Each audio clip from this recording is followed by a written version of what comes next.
Morning. It's lovely, isn't it? Beautiful, isn't it? Come on then, boys, this way. Ted. Ted. Ted, this way.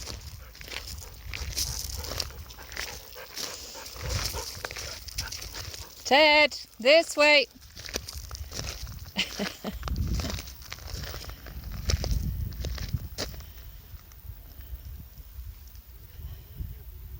Ted, this way.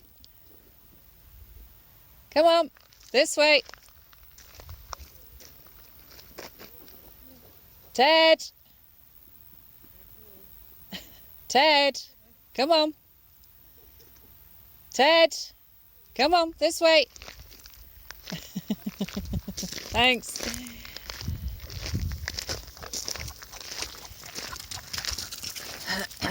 Okay, so perfect example there.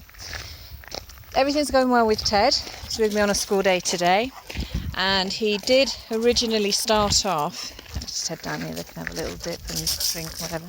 He did originally start off being very excitable on the lead when he saw other dogs and other people, and we put that into. We put the whole lead work into play and we sorted that out. And then his owner's been doing long line work, so we're teaching him the recall. And with my two dogs, he gets more of a pack mentality. However, he is quite an independent little guy. So just because my dogs go somewhere doesn't mean he's necessarily going to follow, but they will help to condition him to stay with the pack, which is his handler, his owner, me. So that's what we're working on today. And his owner says lots of improvement, and for the most part they have a great walk, and he sees other dogs and then he comes away from them, but there's the odd one or two that he just hangs around with and doesn't necessarily want to come away from, and he just loses himself in the moment. So she can be saying this way and saying, Ted, this way, like I was doing just then, but he's completely lost in the moment of conversation. And it seems to happen more, or it's likely also to happen more, with a more nervous dog that he meets, or a more insecure dog, or a dog that's not 100% sure quite how to socialise. So their energy will be just that little bit more unbalanced than a completely calm, relaxed dog.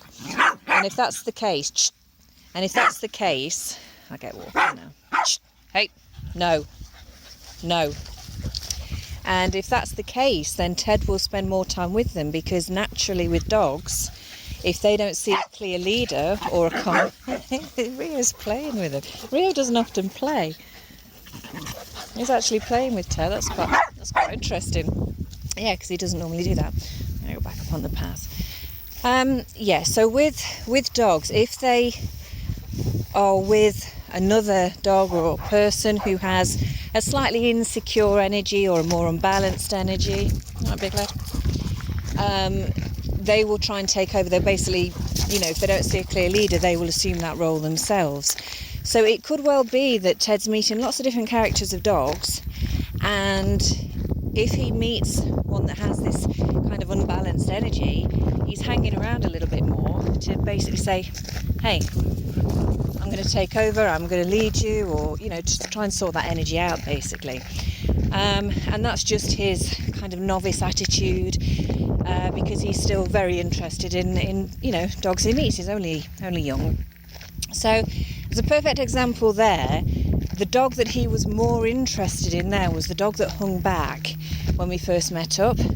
So that's the dog that's a little bit more unsure, which kind of confirmed what I was thinking. Yeah, he's more intrigued with the unbalanced energy. He wants to sort it out. He's a terrier, he's a worker. It's like, okay, give me a job and I'll work on it. Give me a problem, I'll solve it. So every now and then he does sort of hang back with different people and their dogs, and his owner has had to go back to him. Now what I would suggest with that is you can leave a fairly good distance, and as much as possible don't go back, all right? As soon as we go to them, we've actually changed that leadership around. So the last thing you want to do is actually go to your dog to get the lead on them and get them away. Try and give them that independence to figure it out and realise that Oh, actually, no, I'm not with them. Yep, okay. Back we go to our own pack. At the same time, when he completely loses himself in the moment, and people need to get on and do their walk. So what I would suggest in that situation is to shout to the owner of the other dog and say, look, I'm really sorry, would you mind just walking back towards me? I'll meet you halfway. And